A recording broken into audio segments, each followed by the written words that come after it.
Well, good afternoon from Bill Snyder Family Stadium in Manhattan. Dan Lucero with you for this K-State Instant Reaction on the 580 Sports Talk YouTube channel, also on Facebook at WIBW News. A great day to be a Wildcat this afternoon as the 23rd ranked Wildcats dispatch 20th ranked Oklahoma State 42-20 in this Big 12 contest. K-State goes to 4-1, 1-1 in Big 12 play. Oklahoma State in deep trouble in conference play, 0-2 in the league, 3-2 overall. Let's dissect this one, and we'll start with what I thought was the most pivotal moment in the football game. We go to the second quarter, and K-State was down 10-7 after Oklahoma State had scored on a flea flicker.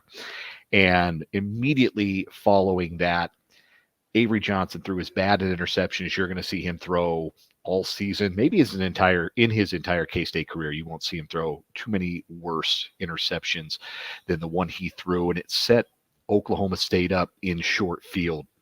And it was reminiscent of how quickly things seemed to go downhill last week for Kansas State in their loss to BYU. And Chris Kleiman, after that BYU game, mentioned it didn't care that his defense had faced short fields in that game after turnovers. You still need to get stops. You still need to find ways to keep the other team out of the end zone. And this time the K-State defense did. They bowed up. They held Oklahoma State to a field goal. So instead of being down 10 in the first half and really taking the air out of Bill Snyder Family Stadium, the deficit was only 6. And the deficit didn't last long because K-State went down the field and scored in just 2 plays. A long run by DJ Giddens, a touchdown pass from Avery Johnson to Garrett Oakley.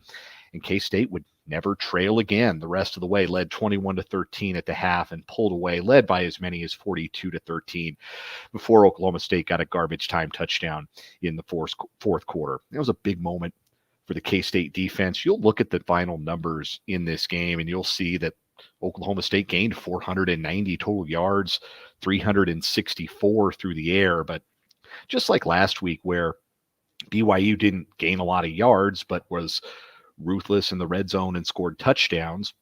So the yards didn't tell the whole story in last week's loss, and they don't tell the whole story in this week's win. K-State, after the first quarter, was really, really good defensively, forcing Oklahoma State into a lot of long third downs, getting them off schedule, really bottling up Ollie Gordon after the Heisman Trophy candidate went for 85 total yards in the first quarter. He had just 11 total yards the rest of the game. And really, when you look back at it, Oklahoma State scored 20 points, 7 of them in garbage time. I don't care what they did against the second-team defense with 2 minutes left. They scored 13 points when the game was competitive, and the touchdown came on a trick play, the 77-yard flea flicker. So outside of the trickery, Oklahoma State really couldn't drive the ball, and Kansas State's defense responded to the disappointment last week in Provo and played a really good football game. Forced 3 turnovers, 2 interceptions. Marquise Siegel and Jacob Parrish with picks. Parrish's pick in the end zone in particular was a huge play in the game as Oklahoma State was threatening to make it a 2-score game late in the third quarter.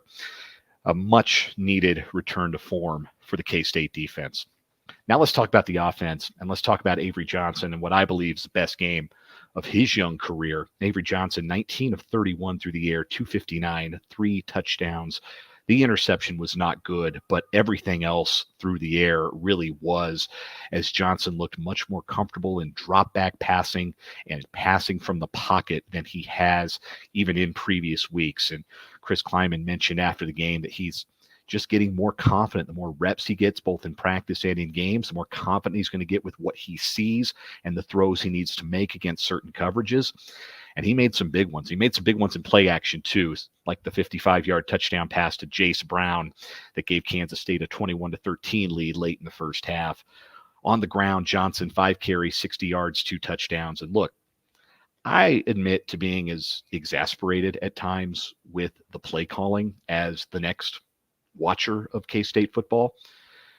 It does seem at times like K-State is hesitant to commit to the run the way they ought to. Today, I felt like they maybe were forcing Dylan Edwards the ball and not giving it to DJ Giddens like they should have when it became very clear that nobody for Oklahoma State could tackle DJ Giddens. And certainly I'd like to see more on the run from Avery Johnson, because as he proved on his second touchdown run, that 13-yard scramble that put the game on ice in the fourth quarter, with all due respect to Dylan Edwards and DJ Giddens, nobody for Kansas State is a bigger threat on the ground than Avery Johnson. He is their best runner of the football, period. But K-State doesn't want to use that particular weapon as often. I understand being hesitant because you don't want to get your quarterback taking a bunch of unnecessary hits. It's still early in the season after all. So I can understand that there's some hesitation there. And I can understand that you need to keep Avery Johnson healthy because you're not going where you want to go without number 2 under center. But man, when he gets it going on the ground, he's a different cat. And he's a more confident player. And he's gaining confidence now inside the pocket in more traditional quarterback scenarios. Gabe pointing out in the YouTube live chat, welcome our live viewers to the video, that even on some of the incompletions, Johnson was 19 to 31 today. 4 or 5 of those passes were drops. There were a couple of drops. Jaden Jackson had one. Jace Brown almost caught a big one over the top that he couldn't quite pull in. Jaden Jackson had another one on a deep ball that he got held and the official missed it. But those were misses. But they weren't Johnson's fault. Avery was really, really good today, and he's going to get better and better each week as a passer, and it's going to make him as a runner more effective, which is a really scary thought. I'd like to see it more too. Trust me. If you're a K-State fan, you want to see more of that, and I understand. I'm right there with you at times. Would have liked to have seen more DJ Giddens today, but Oklahoma State, they saw enough. 15 carries, 187 yards, and a touchdown, the 66-yard touchdown run that came in the third quarter. 12.5 yards per carry. That's pretty good. He was untackleable today by an Oklahoma State defense that really struggled against the run last week against Utah. They struggled against it again. K-State ends up with 300 rushing yards on 34 carries in this game. 300 rushing yards, 259 passing yards. That's the kind of balance that it seems like Connor Riley and Matt Wells, the co-offensive coordinators, or the play calling hierarchy, I guess, for lack of a better way to put it.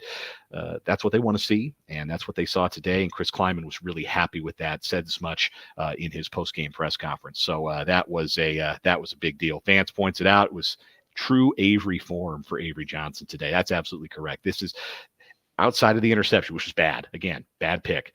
Throw it out. Avery did. Shook it off. Played great football after that. Showed his resilience and showed his confidence and played what I think was his best football so far this year. Last point I want to make before we wrap things up and I get on out of Manhattan. K-State, so far, they've been a different football team at home than they were on the road. We're 5 games in. K-State's best performances have been here at Bill Snyder Family Stadium. They were awesome on that Friday night in that win over Arizona. They were terrific again today in really all phases of the game. But their road form has been a concern. They were not real good, obviously, against BYU last Saturday. They weren't real convincing in their win at Tulane earlier either. So K-State's got to get better on the road because that's what is to come for the Wildcats. Their next game at Colorado. And look, say what you will about the Buffaloes, but that's an explosive passing game, and K-State on the road has really struggled containing opposing passing games. Whatever works at home for them, and something clearly does, they've got to take that on the road with them if they want to remain a Big 12 contender for the long haul. So it was another good home showing. It was another promising showing, improved showing for the defense, and obviously offensively, the better Avery Johnson gets, the less anybody's going to be able to do with this K-State offense. But it has to translate on the road because 3 of the next 4 for K-State, in fact, are away from home. They go to Colorado. They go to West Virginia, never an easy place to play the week after that. They've also got a road game at Houston. And, of course, sandwiched in there is the Dillon Sunflower Showdown here at Bill Snyder Family Stadium on October 26th. So these next 4 games are going to say a lot with 3 of them on the road about where this Kansas State football team can go. But if Avery Johnson's improved form today is any indication, the sky for Avery and for the Wildcats is the limit. We'll talk much more about this on Monday's edition of 580 Sports Talk, though admittedly, it won't be maybe as much as on a usual Monday because typically we're not talking about the Kansas City Royals going to the playoffs. We're going to have plenty to say about that on the show, in addition to Chiefs Chargers coming up tomorrow, KU's game against TCU, and this one. So I hope you'll join us on these same video channels or on 580 WIBW from 3 till 6 Central Time on Monday. Until then, I'm Dan Lucero. Thanks for hanging out with me on this Saturday afternoon for this K-State Instant Reaction. Y'all have a great rest of your day. Enjoy the rest of your college